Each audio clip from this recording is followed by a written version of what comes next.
I just want to jump right into it. We got a lot to talk about. Exciting times, Centennial High School, a background for a backstory for a lot of people who don't know. One of the most dominant, I'm going to say the dominant high school basketball program here in the city of Las Vegas. And you pride yourself on building that program. Just talk about the sports aspects from it. Grew up playing basketball, got a different background to getting to the world of coaching, though. Talk about that just a little bit. Well, obviously everybody knows, the basketball part of me, but Of course. we talked before, there's a little bit of track background there, a little bit of javelin too, but I just want to talk about even the high school part about getting into Centennial and getting Yes. it started. And I got to go back to the principal that opened our school, Carol Levitt.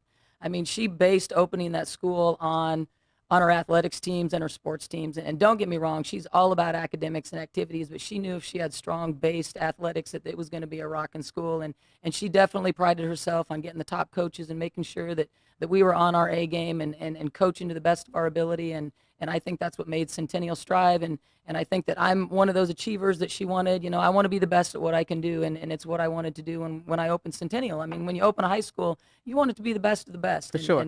And we were fortunate that we could get some kids that, were obviously maybe coming from other schools that had the choice of either maybe staying at a Cimarron or coming to a Centennial and that type of stuff. So, we just had a great opening year. I don't know if we went 31 and won the first year season. we opened, or Yeah. 30-1 the Yeah. first year we opened. And it was like I call them the Centennial 7. That's my group. They know who they are. Yeah. We started that team with 14 people, but if they couldn't make it, they couldn't make it. We ended up with 7 strong, and I knew that would be the core that would start that program, and what a great 7 they are. So talking about starting with 14, ending with 7, and some of those just didn't make it. What is it that you have that's the winning philosophy that continues to give you success Roger. year after year after year? I think it's just that demand for the commitment, for the dedication, for the ability to follow rules, to have that firm, fair consistency that you're going to have with all your players. And coaches and people have always asked me, come on, coach, you don't treat everyone the same. And I really do. I really do. It doesn't matter who you are, whether you're my best, whether you're, maybe not one of my better players. We're a team, and we're the same people, and we come from the same background. And if I don't have consistency with all my players, they're going to know it. Yeah. And that's one thing that I've always prided myself, and I think that they have respect for me, is that we're going to build this program and we're all going to be on the same, grounds, if you want to call it. I never use that word fair. I hate the word. Yeah. Oh, it's going to be fair. Life isn't fair. Life isn't fair. And then they go out there and they want fairness. No, it's not fairness. But I'm going to be the most consistent that I can be with them day in and day out. And I think they really appreciate that, and that helps drive a strong program. So besides the championships, what drives you, or what do you think gets the girls to buy into your success formula? Of course, everyone wants the ultimate goal of winning a championship, but obviously sometimes that can't happen. It just, like you say, you fall short. What is the other driving forces that you give to them that allows them to buy into your system? Well, the one thing I'm going to say even about success is it's the people you're surrounded by. It's not about me. I mean, I've had great assistant coaches. There's no doubt about it. I mean, Cassandra Adams was with me for over 20 Wow, years. yeah. Coach Adams. Katie Lutman has been with me now for over 15 years, started our younger teams, our younger programs. Just having the backbone and the consistency of those 2 women has been huge. We don't have a lot of people come in and out of our program, I'll be honest, because unless you have the work ethic and the dedication and the desire that we have, you're not going to make it.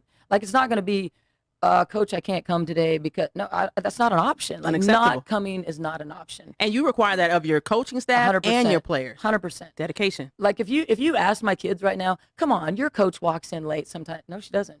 Come on, your coach misses a practice sometimes. No, she doesn't. Set the example. And you're going to sit here and say, and you guys could look at me and say, Coach, come on, you've been doing this for 30 years. You've never missed a practice. You've never come on. No, and you can't walk in late, because as soon as you do that, and that is so hard for people to do. It's so hard. It's hard for me to do. Yeah. And then just to come in every day and be prepared. Like, when I come to practice every day, I'm prepared. And I tell my kids, like, you got to come in prepared to practice. I came prepared with a practice plan. It's my job. It's my dedication to you. But, a lot of people will say I'm a rare breed. People don't have that. Like, you can't come in day in and do it. I'm programmed differently. It's true. Yeah. But I was also raised by parents that, my dad owned his own businesses. I saw him get up every day from daylight till, 10 o'clock at night, and get up and do the same thing every single day. And I don't know, I just watched it happen. And I'm just like, and I watched him be successful. It's like, if you want to be successful, this is what you're going to have to do Set every the day. foundation. And we've had people come and say to us, what do you guys do? And we'll be like, watch us. Come to our schedule for a year. And they'll do everything that we do year round. And they'll be like, Coach, that's too much. Coach, I can't do that. Which is what separates you apart. Yes, but at the same time, and I get it, people have families and you have a lot of things to do, and it's tough. Like, I've dedicated my life to my sport and my kids. Nice. I mean, just those are the facts. Like, the best years of my life have been given to Centennial High School and to the girls basketball program, as it's come from both of my assistant coaches. I can say that for Cassandra and Katie. They've given the best years of their lives to those kids. And Nice. That's what's contributed to the success, along with those kids, is buy-in. I mean, our kids are amazing, and they all don't make it. We have kids that are like, Of course. see ya, this ain't for me. It ain't for everybody. True facts. But to come in and do that grind, they see what's going to happen in the end. And I don't know. I love my kids that have made it with us. And people say it all the time. Like, my parents will come to games and they'll be like, "You're so mean to them. The way you talk to them." I'm like, these girls are the most spoiled girls.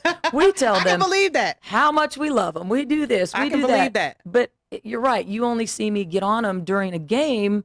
But it's also stuff that we've talked about 1,000 times in practice. Yeah. So when they do it wrong, it's like, oh, you want to kill them. And I see. So let's talk about that preparation. What does that look like for you preparing, and not only for games, but for practices, to get the very best out of the girls?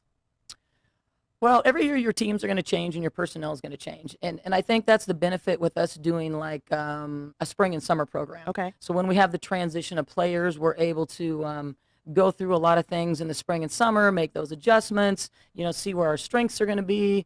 We really like to use every kid in their strengths that they can give us, because, in basketball, it's not all about scoring. Of course not. But at the end of a game, what's everybody say? How many points you have? How many points you have? So you got to get them to buy in that it's not about how many points you have, who's going to be my rebounder, who's going to be my defender, who's going to take a charge today.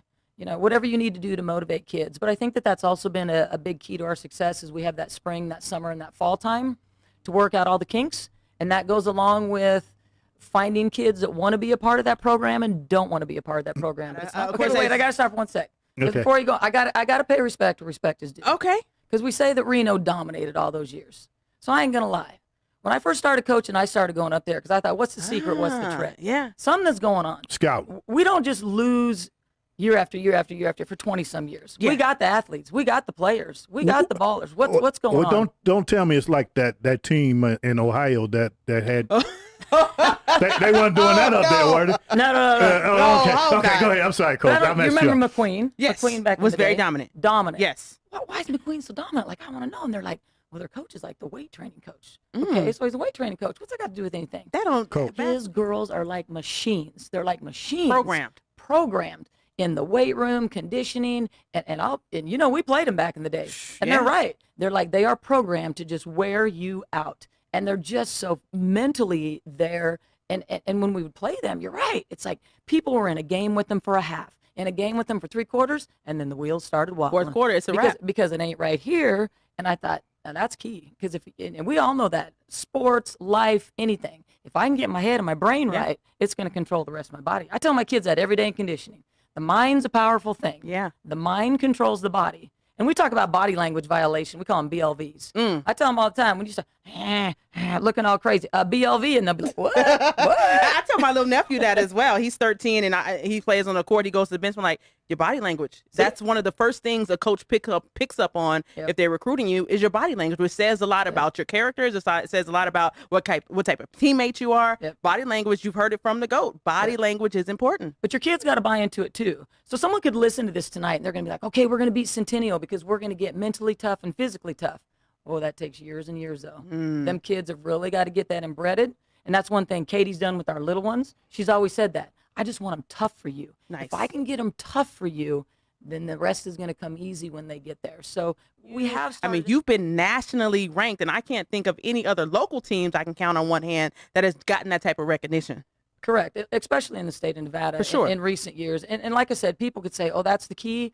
Nah, then you got to be really knowledgeable of the game. And then you got to be smart. So kids can be really tough for you, and then their knowledge might not be so good. But if you can get that toughness, and now we got some knowledge of the game, and we can put those two things together, you can have some magic going on. So do you think local coaches, not that I'm sure you don't care, but do you think local coaches around town respect you and the things that you've done to elevate local basketball here in town? Oh, you're going to put me on the spot right now. No, I don't think they do. I don't think they understand the whole package. I think that they think we get players every year, because I hear it from Of the course. outside. Yes. Oh, you just get the players every year. You just get You no, forget the that's not- recruits and yeah. no, that's not true. I can get a kid that's very knowledgeable and very talented, but they're soft as cotton. Absolutely.